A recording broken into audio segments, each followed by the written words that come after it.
Hello there, ladies and gentlemen, welcome back to MadgodMachinations. I am of course a Madgod, and today we're going to be playing Democracy 3, but in a bit of a different way, in that I'm not really focused on the game. I'm going to be talking a bit about politics, because it is the UK general election this Thursday. It happens once every 5 years because of legislation, but it's a very interesting election for various different reasons, one of which is this could be the second time that we have a coalition, or a hung parliament, where no one party wins, essentially. Democracy, we need to get a majority. If it just happens to be that no party wins all 50 seats, or 50% of the seats, well then you have a hung parliament, and then you need to make a coalition.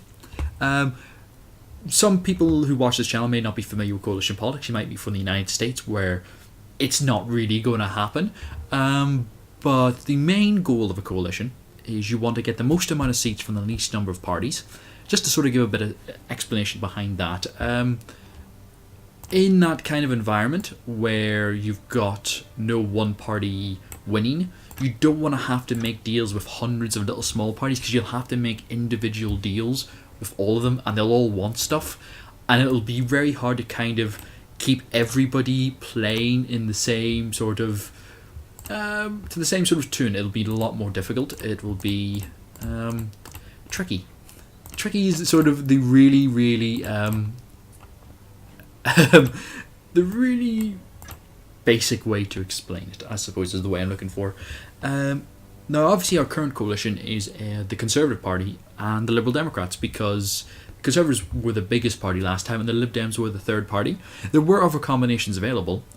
Previously, you could have had Labour, Lib Dem, backed up by either, I think it was all the Northern Irish parties who agreed to be a unit, or I think you could have had Labour, Lib Dem, SNP, Plaid and Green sign up together. I believe that was a combination.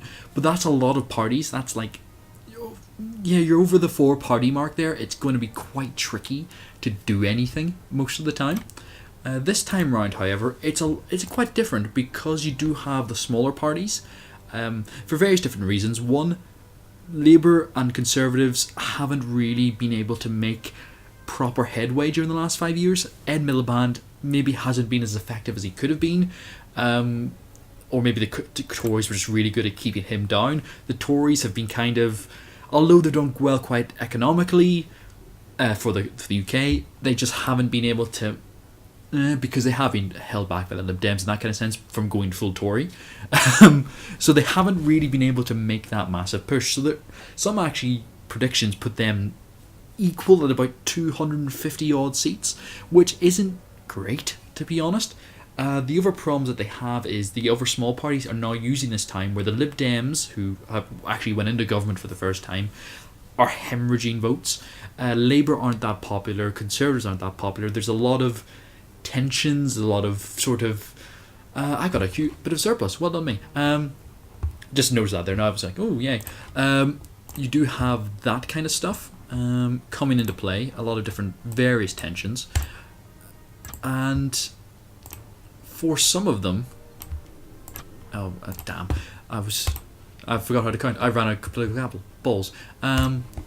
So for some of the parties, this is really the once in the lifetime generation where they can actually make headway. They've been given a lot more airtime, TV time especially, which is quite rare in the UK. Actual, like, the smaller parties getting involved. There were the leader debates that you may have seen if you were in the UK or just generally interested. This is new.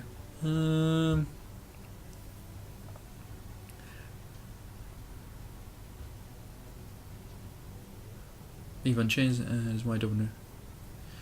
Their demands on the street if they believe in a concern. Or police cannot do before arrest them. Introduce powers. Leaves everyone. It's wide open. Oh right, that's not introduce that. Just the wording on that was a bit weird, and I got confused. Sorry. So you have UKIP especially. They've got a lot more airtime, despite not really winning a lot. They've managed to get a couple of by-election victories, so they actually have seats in the parliament. Well done them, in that kind of sense. So they've now potentially going to push. Whether they actually are really successful and come out with a big chunk of seats, that'll be cool. If they get past 10, they've done really well. Some people are thinking they're only going to get like 5, maybe less than 10. They're not going to do that well potentially, because they are pushing against very staunch areas of political support. No idea what's going to happen in that kind of sense. We won't know until the votes come in, but they could be a factor. The SNP in Scotland have got huge momentum after the Scottish referendum. They lost that, but because everyone kind of coalesced mainly behind the SNP, the Greens also benefited from it. But mainly the SNP got the push. They're looking like really strong, up to maybe 50 seats from like 7, or is it 6, 7? Yeah, I think they're on 6. Is it 6? I think it's 7. They're in that kind of range. They're going to be making a massive gap. In fact, they could be the third biggest party by the end of this, which will be a shock for the Lib Dems, but kind of expected, because the Lib Dems have kind of hemorrhaged votes from decisions they've made and going into bed with the Tories. Not really seen as the smartest move, although statistically the right move, because it made sense for what the goal I said previously: most amount of seats, least amount of parties.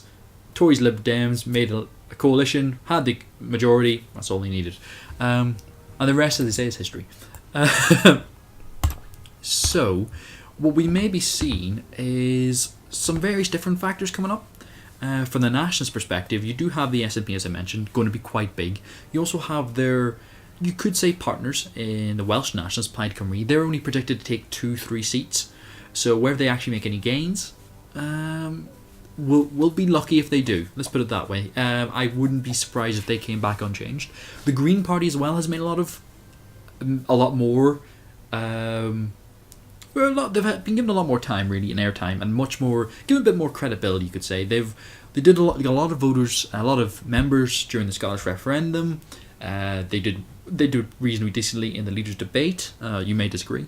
I don't know how you perceived it, but they've always had a few seats in everything. So they've had like one MP, a couple of Scottish MSPs, no Welsh Assembly members. They have, I think, 2, is it?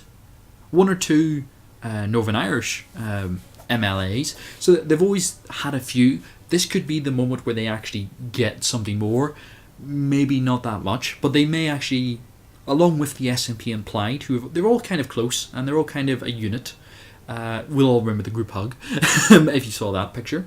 They form a little unit. Although Labour have said we're not going to work with Plaid, if the SNP come with this big group of seats that are all under control, they're not going to say no. Or it may be like an informal agreement where Plaid and Greens will back SNP stuff, make life a bit difficult for Labour, but generally be cool. The SDLP, one of the Northern Irish nationalist parties, have also tried to they're kind of positioning themselves. They want to be part of that group now because it's got the attention. They want the attention and they'd like to be taken a bit more seriously. So they're hoping that they'll be included in that group. Whether they are or not, I don't know. We'll have to just see how that one goes. I'm not playing the game. I do apologise. If you're here for the game, I'm sorry. I'm just going to talk politics for a lot of this. Let's introduce one of these. Cool. Yes. So, what else we have is really the Northern Irish parties themselves have made a few are quite different from the last time around. In the previous election, they all kind of the DUP Alliance, SDLP, and one of the only independent, I think, Lady Herman. They all said they'd work as a bit of a unit, the Northern Irish unit, you could say. This time around, they're all kind of fractioned out. Alliance are just fighting to keep their one seat. Maybe make a bit more of a dent elsewhere. I doubt it, though. The DUP have made a deal with the other Unionist Party in Northern Ireland, the UUP, to essentially, like, in 2 seats the DUP will stand down, in 2 seats the UUP will stand down, and they'll back each other to try and maximise the amount of Unionists they can get. They're in seats where, if they hadn't been there, they may have won. If the other hadn't been there, they would have won. Instead, they sent Nationalists or the Alliance Party and other people. So they want to try and maximise the number of Unionists going, because you do have this large nationalist potential presence in the SNP. So you can see these weird factions going on down below. Everyone trying now to carve out their own little power base in a hung parliament, because this is their best opportunity. Ghettos is a problem. Shit. Do I have a economy, tax, public services, compulsory foreign language? Maybe we can do this. A bit of, there we go. That's not going to make a big dent on my ghetto problem. Oh dear. Oh, we got a superhero. Cool. Credit rating downgrade. Boo! Crime went down. GDP went down. odd. I'm running a bit of a deficit right now, which is kind of sad. Let's see, I need to bring in a bit of tax, it looks like. Plastic bags. Whoop. Apply that. What else can we do? Need to get my tax code in place. That shouldn't bring in any because I don't have legalized drugs just yet. Health tax credits. Holy shit. School tax credits. Let's get a hybrid cars initiative in play. Sorry, I also want to play the game while I'm doing this. The green, what was I saying? Yeah, so the Northern Irish parties are going to be a bit different. How they actually show up is quite because they actually have the Northern Ireland system has a weird effect on the rest of the UK in that wherever Sinn Féin wins, the die-hard Irish Republicans, since they don't show up and they don't take their seats, every time they win 2 seats, the number you need for a majority goes down by 1. So there's 650 seats in the current parliament, so you need 325 in theory to get a majority. Taking into account the Speaker, his deputies, and Sinn Féin, right now you actually only need 321 to have a majority of 1. Just the way the math works out in that kind of sense. So every time Sinn Féin win two, that 325 goes down to 324, 323, so on and so on. It makes it that little bit easier to form a coalition if you need to. Plus you take out the Speaker and his deputies who don't vote because they're neutral and should still be the same person. So the power should stay the same. Unless something really weird happens. It's a weird Speaker rules we won't get into. But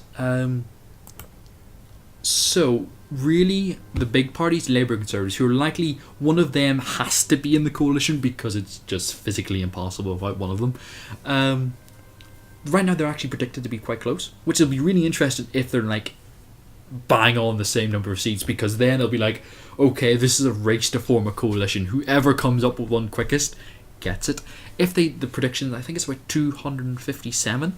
If they do hit that, they may have to go to the SNP, and even then they still won't have enough seats to give you an idea of what this could actually turn out like. I think if they get 257 with, say, the Labour Party, they decide, shit, we're going to the SNP. The SNP got 57 themselves. That's still only 314, so they're still short by potentially, if everything else stayed the same, you could say by about 6 seats they need for a majority. There are various parties they could go to, but who would actually take them? It could be a Labour, Lib Dem, SNP alliance, which would be quite interesting. But the numbers are... I love this kind of... It's...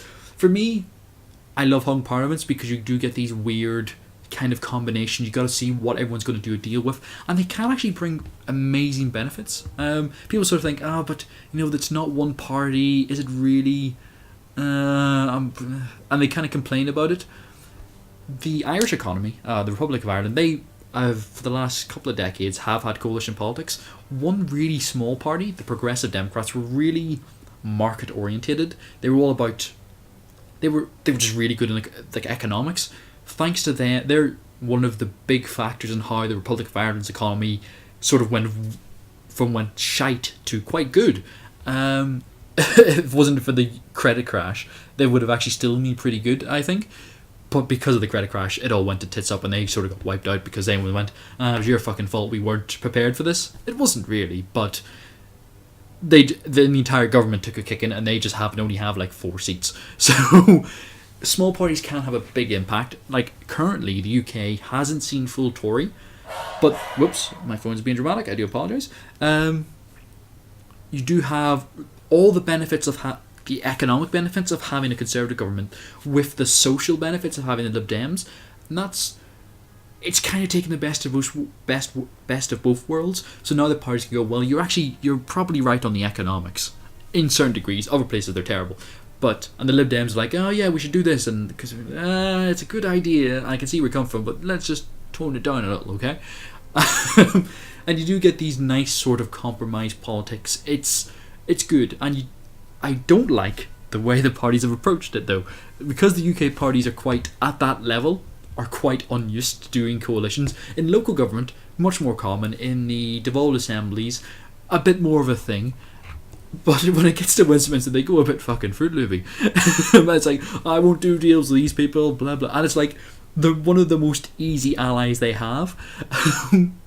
Like in the case of this current election, the Conservatives have made a big point that Labour might do a deal with the SNP. Ooh, boo, boo. These people who won seats, boo. Because then the SNP are they want to be gone from the UK. They don't want to be attached to England. They don't want to be part of this anymore. Why would you do a deal with them, you bastards? They won seats. They've lost the referendum. They're not going to get another one, because that would be really, really, really bad, I think. And people would get kind of pissy at them, because they said it wouldn't. They just said that's pretty much it. I forgot what I was doing now. I had a plan, and now I've completely forgotten. Well done, me. Well done. And let's go into economy. Consumer rights, technology run. Yeah, let's do this. Bush. There we go. I'm not running too high of deficit right now. Whaling, keep that in place, because leave the whales alone. What was I going to say now? Oh yes, other little parties like UKIP, they could maybe play a factor in that they're just going to steal seats. They're going to weaken the other parties. Right now UKIP get a lot of seats from various different places, a lot of Tories, but they do get a lot from Labour as well. I'm not going to just tar them all with one brush. They do actually take seats from, take voters from a lot of different places for different reasons, of course. They could have an effect in that if there's enough of those parties that back the Conservatives, like the DUP, like the UP, like UKIP, depending on where they wind up, they could form a different option for the Conservatives. Because right now the Conservatives don't really have a lot of friends in that kind of sense. The SNP aren't very likely to come play with them, because that would destroy them in the next election, which they have next year for the Scottish Parliament. Can't go into bed with the Tories. Nobody can touch the Conservative Party. That's the one thing we've learned from the previous coalition. If you go into bed with them, your votes will hemorrhage, because they are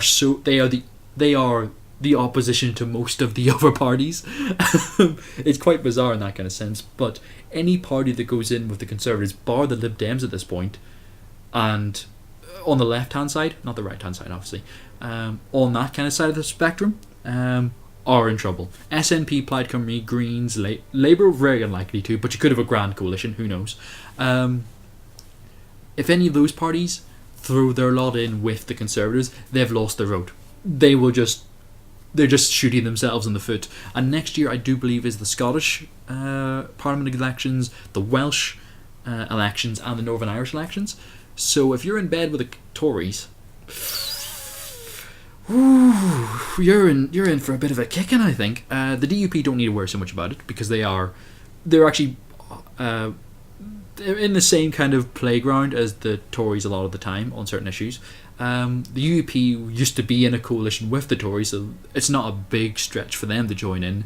UKIP also are seen as the more anti-Europe Tory party, so they can all form a little group. How much they'll actually get, I don't know. I could see them maybe pushing. Whoops, I pressed a button. I was going to go in here anyway. I could legalise prostitution, I suppose, but I'm not going to. I'm going to get police drones, because they're kind of cool.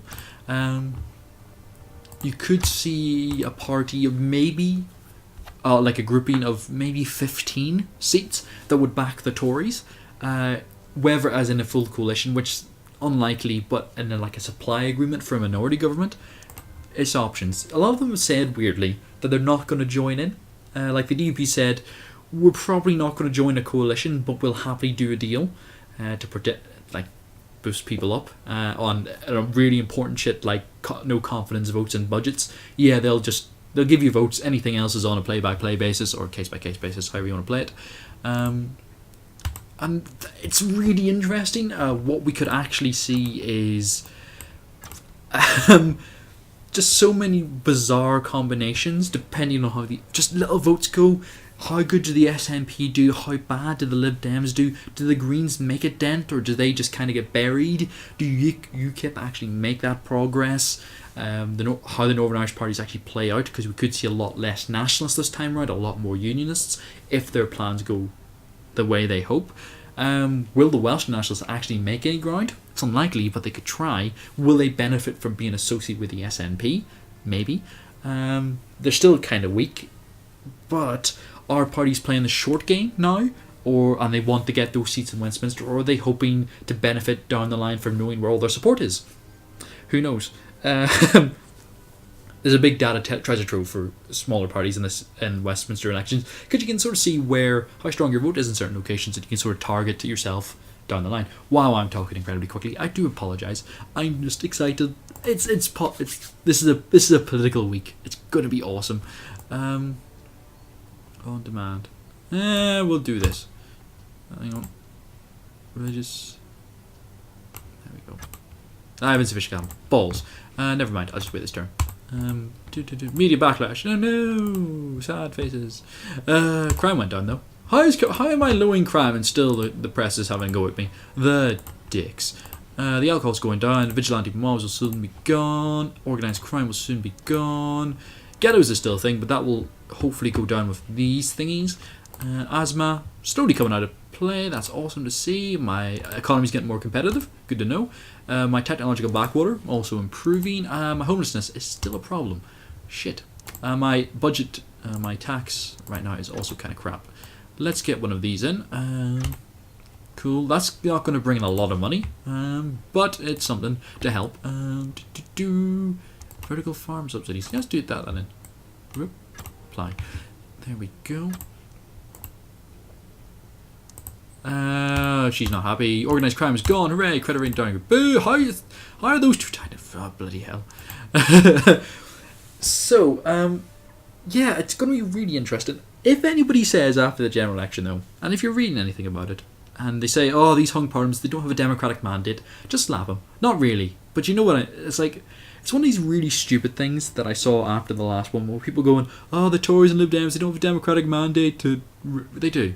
They've all won elections. Every Minister of Parliament has won an election at some point. They have a democratic mandate, and as a representative of parties, they all group together. And that's how that works. To say they don't have a mandate to do this is bollocks. It's really bollocks. Don't listen to anyone who says that, because they obviously haven't a clue what they're talking about. Coalitions are quite common in other countries, and they're not happening more here, which I think will be good. I think it will really help to differentiate. The parties will now have to make an effort to differentiate themselves. Let's do rent control. Boom. I don't know why I did that, but for the crack of it, really. Biofuel subsidies. Let's get that on the go and get some technology on the way. Still got a ton of stuff. Free bus passes. Let's do that. I like bus passes. I'm just going a bit mental right now. Fuel efficiency standards. Let's do that. Boosh. Cool. Vigilante mobs at an end. Hooray! Appoint a UN ambassador. There we go. Compromise and understanding. Woo! Poverty went down. Woo! So that's still a problem. This is not going to be a problem anymore. Hooray! This is slowly coming down. Good to know. Alcohol abuse is slowly going down. Asthma epidemic is slowly going down. Uncompetitive economy. Less said the better. Technological backwater is going down, and homelessness is still a thing. Right. Deficit of 47 billion. Fucking hell. Let's see what we got. Microgeneration graph. Peanut contacts. Enterprise investment scheme. Let's do that. Boosh. It's going to cost me money, which I realise now that I've done it. Let's stamp out racism week. Yeah.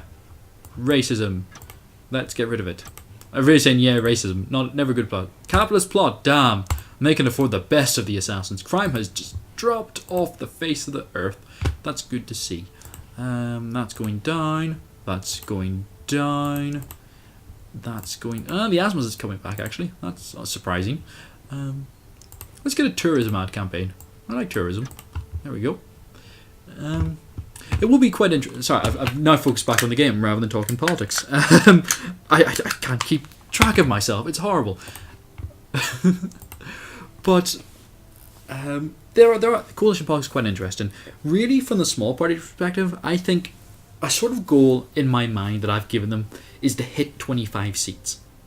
Any small party, I think, should aim to hit 25 seats. And the reason because of that is because then they can form a shadow bench. You know the ways like the front line, we've got the Minister of Defence, the Minister of Sports and Culture.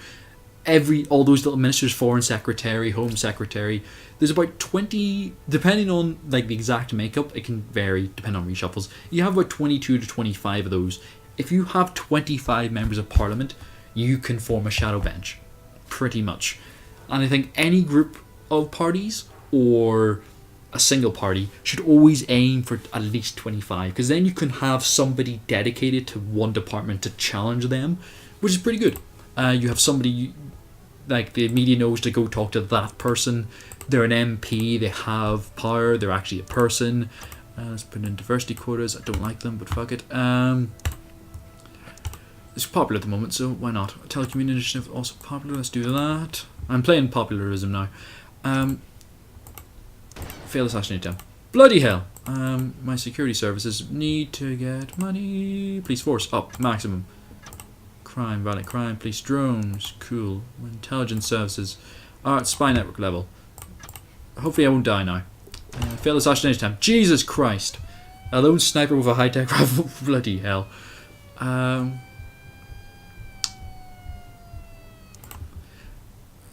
need to appease the capitalist, it would appear. Economy. Rural development grants, orderly work safety.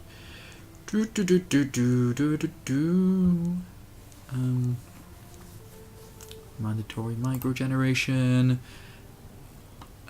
Business starter campaign. Let's do that. Approve. Gotta make them. Gotta show that I care. National Business Council. There we go. Capitalists will like me more. See, I can be nice to people when I want to be. Trade Council. Let's do that. Cool. A bit more money coming in. Spending money to make money, folks. Spending money to make money. Eco-home young entrepreneurs. Let's do that. Yes. Boosh. They'll like that. Oh, I've got tons of capital left. Jesus. New car subsidy. Subsidized school buses. Yeah, let's do that. There we go. Law and order. Public services. Social. No. Compulsory school sports. That's a good idea. Health. Boosh. And I'm out of stuff. So they're still trying to kill me. Maybe less so. We'll actually have to check that now. Security briefing. They have more. I would win a vote though. They're chilling out now. They're chilling out. Just need to keep them appeased. So they don't kill me. City farms, home fabrication grants, robotic research grants, small business grants. That's what we like. Boosh.